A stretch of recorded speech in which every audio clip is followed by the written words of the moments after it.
Hai semuanya, saya Hilman dari Sekolah Coding. Sekarang kita mau ngobrol-ngobrol tentang API atau API bahasa Inggrisnya. Dia singkatan dari Application Programming Interface atau Application Program Interface. Penjelasannya sendiri ini, API ini gimana cara aplikasi atau program saling berkomunikasi. Dia nggak tergantung bahasa program dan juga nggak tergantung sama device apa yang digunakan. Jadi misalnya ada komputer bisa ngobrol sama HP. Ada yang tadinya pakai bahasa program PHP, jadi bisa ngobrol sama yang pakai bahasa Ruby. Nah, itu penjelasan kasarnya. Jadi, dengan API ini, kita harus ngelihatnya dari dua sisi. Yang pertama dari yang bikin API-nya. Jadi, misalnya teman-teman ngedevelop satu API. Itu semua terserah teman-teman apa yang boleh dilakukan sama API-nya. Nah, misalnya metode standarnya get untuk ngedapetin suatu data, post untuk ngirim suatu data, put atau patch untuk mengedit data dan delete untuk menghapus. Nah, apa yang bisa diedit, apa yang bisa dihapus, dan gimana caranya, apa fungsi-fungsinya itu terserah yang bikin API-nya tadi.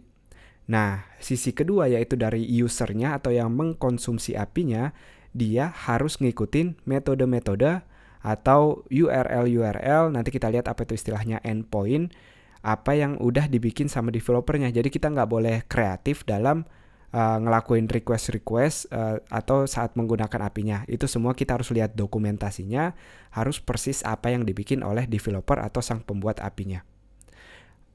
Terus cara kerjanya gimana sih? Simpelnya kayak gini. Si klien ngelakuin request, protokolnya bisa lewat HTTP misalnya, dia ngelakuin request ke server sama kayak website biasa, lalu si servernya ngasih respons balik ke klien sesuai dengan data yang diminta. Nah itu kurang lebih abstraknya, kita langsung lihat contohnya. Saya di instagram.com/developer/endpoints. Kita lihat di sini endpoint itu adalah URL yang akan kita akses ketika mau menggunakan API-nya. Nah, URL ini atau endpoint ini seperti yang udah disindir ditentuin sama developernya atau developernya yang buat. Misalnya kita mau ngedapetin info dari Instagram kita. Nah, si Instagram udah bikin API. Cara mengakses data kita sendiri yaitu mengaksesnya lewat URL/users/self seperti ini. Nah, ini contohnya kita mengaksesnya dari URL fix-nya yang pertama. Jadi sampai API Instagram, users, sampai sini. Nanti yang beda-beda adalah akses tokennya. Jadi teman-teman harus daftar dulu di Instagram. Nanti dapat akses token, nanti URL-nya tinggal diganti akses tokennya. Nah ini contohnya parameter users/self-nya kita masukin di sini. Jadi kalau mau lihat metode-metode lain tinggal diganti bagian yang ini. Jadi setiap aplikasi punya cara masing-masing. Dia mau bikin dia public atau harus pakai akses token juga bisa. Itu terserah dari yang bikin sekali lagi. Nah ini contohnya kalau kita ngelakuin users self. Ini cuma contoh, kalau kita klik response di sini, ini data yang akan kita lihat. Nah API sendiri ada SOAP, ada juga REST. Yang terkenal atau yang populer sekarang yaitu REST.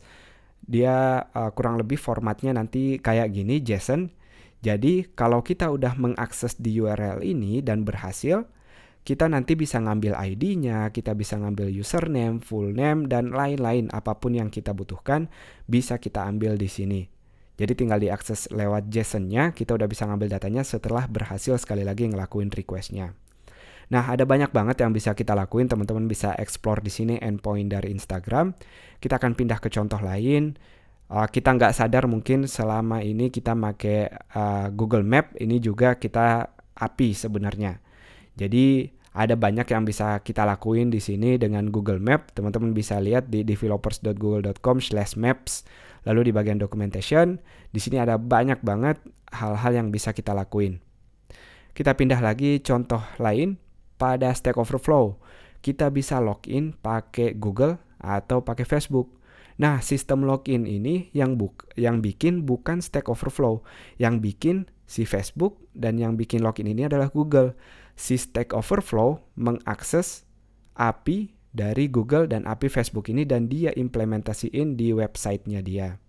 Nah, jadi walaupun Facebook nanti pakai PHP dan misalnya si Stack Overflow pakai bahasa .NET misalnya, nanti pas si Stack Overflow ngakses datanya dia pakai bahasa net, dia bakal dapat kurang lebih kayak gini responsnya. Dia nggak peduli apakah Facebook pakai PHP atau pakai bahasa apapun, itu dia kenapa API ini nggak tergantung bahasa sama sekali. Jadi yang penting nanti data yang mau kita lihat kurang lebih hasilnya seperti ini. Tentu beda-beda, teman-teman harus lihat dari masing-masing dokumentasinya.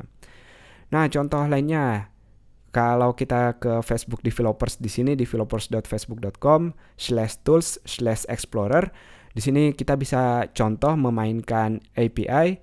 Yang pertama teman-teman harus dapetin token dulu. Nanti kalau udah selesai main-mainnya bisa di-uninstall. Kalau baru mau bikin tinggal get page access token atau get user access token. Nah, URL standarnya yaitu graph.facebook.com, lalu versinya. Dan yang bisa kita lakuin di sini, misalnya kita mau nyari query-nya Kavi di sini. Kita mau nyari kopi dan tipenya dia tempat. Jadi kita mau nyari tempat ngopi istilahnya. Nah, si Facebook ini udah nyediain, kita tinggal pakai search tanda tanya lalu Q sama dengan untuk apa yang mau kita cari, dan type atau tipe dari yang mau kita cari adalah place. Kalau mau user berarti tinggal ganti user, lalu namanya misalnya di sini. Kalau kita submit sekarang, kita akan dapat nama tempat-tempat kopi, tapi ini tempatnya random. Formatnya seperti ini yang teman-teman bisa lihat, dia sampai Amerika di sini, sampai negara-negara lain. Tentu ada parameter lain kalau teman-teman mau mengakses lokasinya di mana, semuanya bisa kita kerjain di sini. Nah, jadi anggap teman-teman nanti bikin aplikasi sendiri, dan aplikasi ini tinggal mengakses API dari Facebook. Jadi kita nggak perlu punya database total seperti Facebook, tapi kita udah bisa ngakses data-data dari si Facebook ini. Nah, itu contoh-contoh tadi penggunaan API, apa yang bisa kita lakukan. Jadi semoga teman-teman tertarik belajar tentang API ini. Sampai jumpa di video-video lainnya.